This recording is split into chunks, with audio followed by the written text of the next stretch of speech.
I see endless videos on YouTube talking about licks, learning licks, teaching licks, other people's licks. And that's awesome. I just recently posted a video on learning licks myself. I think it's an invaluable way to get some vocabulary under your fingers, in your brain, and I'll never be one to talk badly about learning from the masters. However, there will come a time in your guitar playing development where you're going to start to want to develop your own style, your own licks.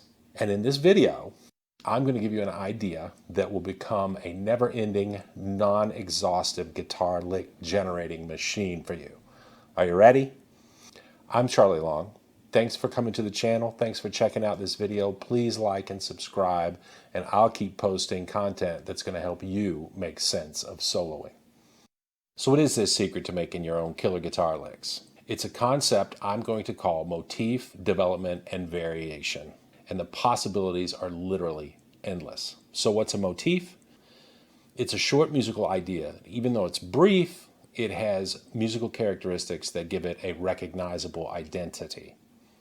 Now these characteristics could be rhythmic, they can be harmonic, they can be melodic, and I'm going to bend the traditional definition a little bit to include technique, because repetition of a technique certainly gives a musical statement a recognizable identity.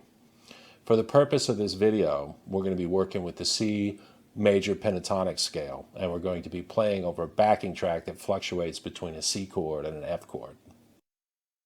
Also, remember I said motifs are short musical ideas, and to help keep the ideas short, we're going to be working mostly with two-string cells.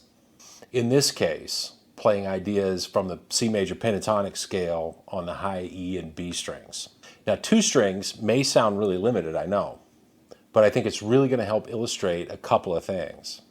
I hear a lot of guitarists complain when they start trying to solo that it sounds like they're just playing scales.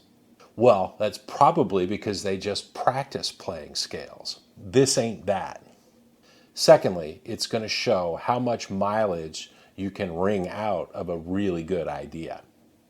You can let your imagination run wild and just keep building and building and building. Are you ready? Let's get after it. So here's a diagram of the C major pentatonic scale, all 5 patterns. And here is the C major pentatonic scale on just the first 2 strings. The first idea we're going to play around with is to play an ascending pattern on a 2-string cell, and then we're going to slide up to a note in the next 2-string cell, or the next pattern. We're going to start on the 3rd fret of the B string, the D note. We're going to play D, E, G, A, and then we're going to slide from A at the 5th fret of the high E up to the C note at the 8th fret on the high E string.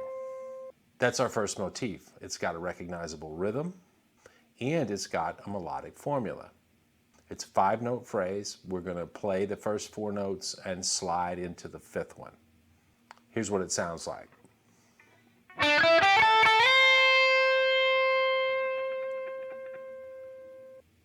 Now, we're going to turn on our lick generation machine, and we're going to turn this 1 lick into 5. All we have to do is start the motif in the next position of the pentatonic scale. Let's go to the pattern that starts at the 5th fret of the B string. We're going to play E, G, A, C. That's frets 5, 8, 5, 8. And we're going to slide from the 8th fret to the 10th fret, which is a D note. Sounds like this.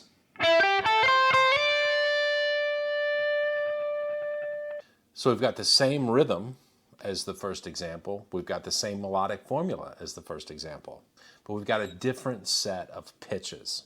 Taking it up a notch now, we're going to play this motif through all 5 positions of the pentatonic scale.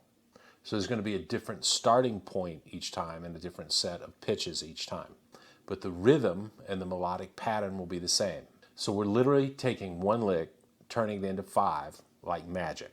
Check it out over our backing track, all 5 positions.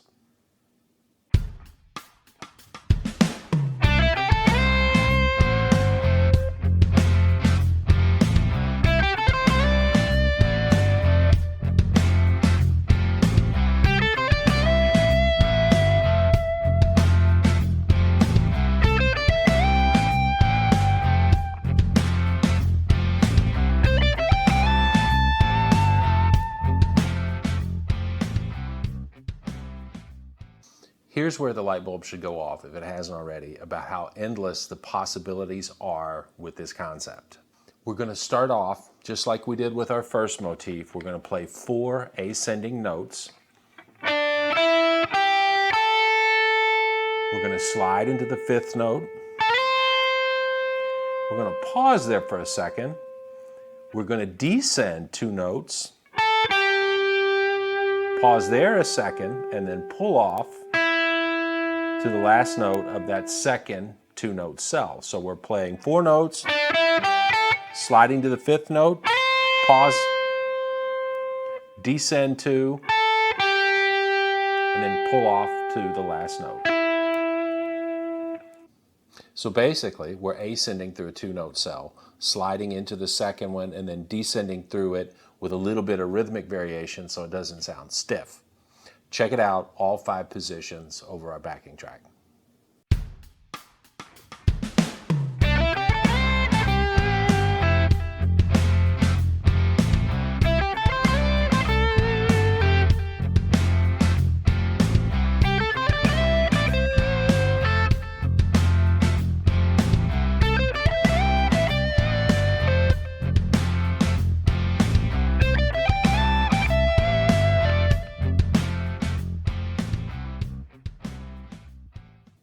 Getting the hang of this now, let's turn up the heat a little bit.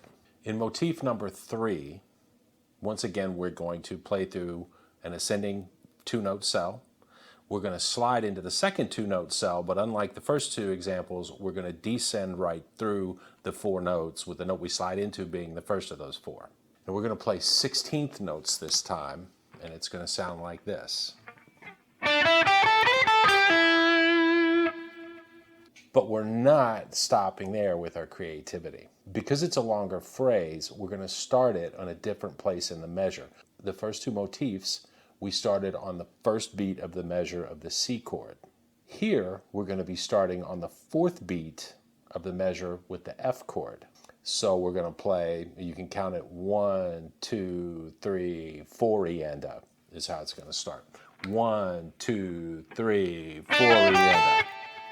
After we descend to the E note on the B string, we're going to play another slide, this time with the first finger. So we're going to slide from the E note at the 5th fret of the B string to the G note at the 8th fret.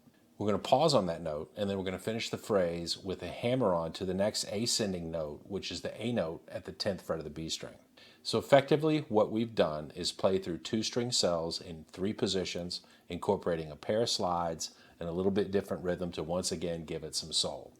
Check it out, all 5 patterns over the backing track.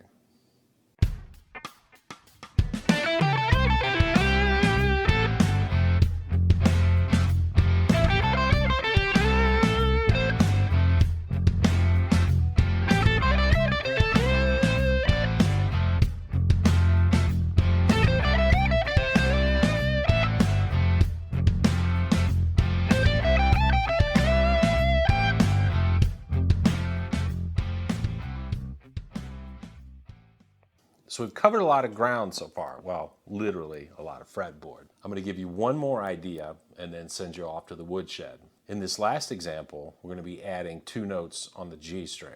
We're going to start out in the same 2-string cell that we've been using, starting at the 3rd fret, sliding into the next 2-string cell, descending. We're going to slide up with our first finger to the 8th fret, and then we're going to play the A note at the 10th fret.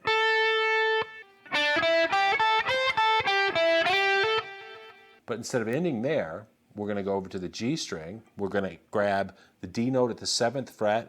With our first finger, we're going to slide into the 9th fret, pause there a second, and then slide back from that E note at the 9th fret to the D note at the 7th fret. Sounds like this.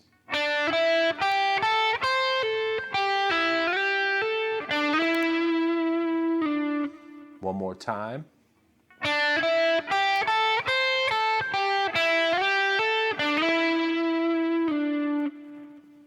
So that's our new motif.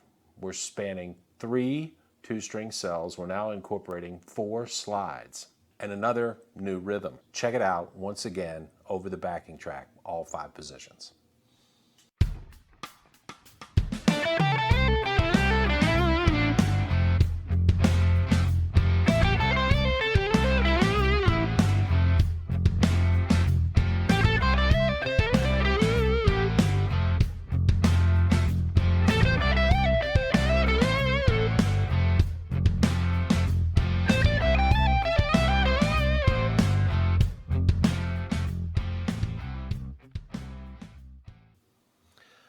I hope you had fun with this. I hope you got something out of it. And I hope you can see how it's limited only by your imagination and how it can just build and build and build on itself. Go play lots of guitar, have lots of fun, like and subscribe, and I'll see you soon.